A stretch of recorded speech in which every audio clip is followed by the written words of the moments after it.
गिर्द, शाम के इर्द गिर्द, करबला की ज़मीन के इर्द गिर्द। फरमाया जो भी पत्थर, जो भी तिनका, जो भी सर्रा, जो भी चीज़ उठाई जाती है उससे ताज़ा खून निकलता है। गोया पता ये चलता है कि गमे हुसैन में हर चीज़ जो है वो खून के आंसू बहा रही है। ये है अहले बैत। और आगे फरमाया हज़रत इमाम सुरीन रहमतुल्लाह अलैह ने हज़रत हुसैन रज़ी अल्लाह तआला अन्हु की शहादत पर आप क्या फरमाते हैं? आप फरमाते हैं अन्ना दुनिया अज़लमत सलासत अय्यामिन सुम्मा ज़ाहुरतिल हमरतु फिस समाई। फरमाया बेशक दुनिया पर 3 दिन तारीकी छाई रही और फिर आसमान पर सुर्खी ज़ाहिर हो गई।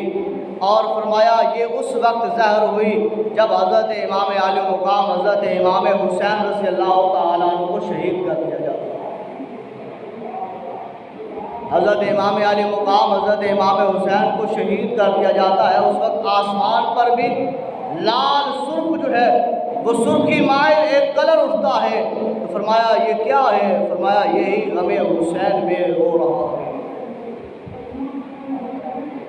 असल में आज भी यही है कि अगर हम हज़रत इमाम हुसैन रज़ी अल्लाह तआला अन्हु के मिशन पर नहीं चलते, हज़रत इमाम आले मुक़ाम हज़रत इमाम हुसैन के तरीक़े पर नहीं चलते, हज़रत इमाम आले मुक़ाम हज़रत इमाम हुसैन रज़ी अल्लाह तआला अन्हु ने जिस मकसद के लिए जामे शहादत को नोश कर लिया, अगर हम उस मकसद पर अमल पैरा नहीं होते तो याद रख लीजिए फिर हमारी नमाजें, हमारा कुरान पढ़ना, हमारा ज़कात देना, हमारा ये सदक़ात व खैरात करना वो काम नहीं आएगा।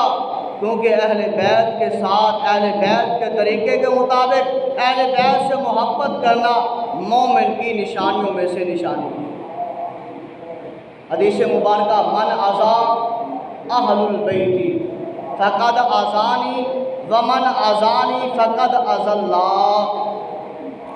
इमामुल अंबिया सल्लल्लाहु अलैहि वसल्लम फरमाते हैं सुनो, जिसने मेरी अहले बैत को तकलीफ़ दी, अज़ियत दी, उसने फ़क़द अज़ानी, उसने मैं मोहम्मद को अज़ियत दी। वमन अज़ानी, जिसने मैं मोहम्मद को अज़ियत दी, फ़क़द अज़ल्लाह, उसने खुदाए लम्ज़ल को अज़ियत दी। इमाम आले मुक़ाम हज़रत इमाम हुसैन रज़ी अल्लाह तआला अन्हु ने यज़ीद के हाथ में बैत क्यों नहीं की? हज़रत इमाम आले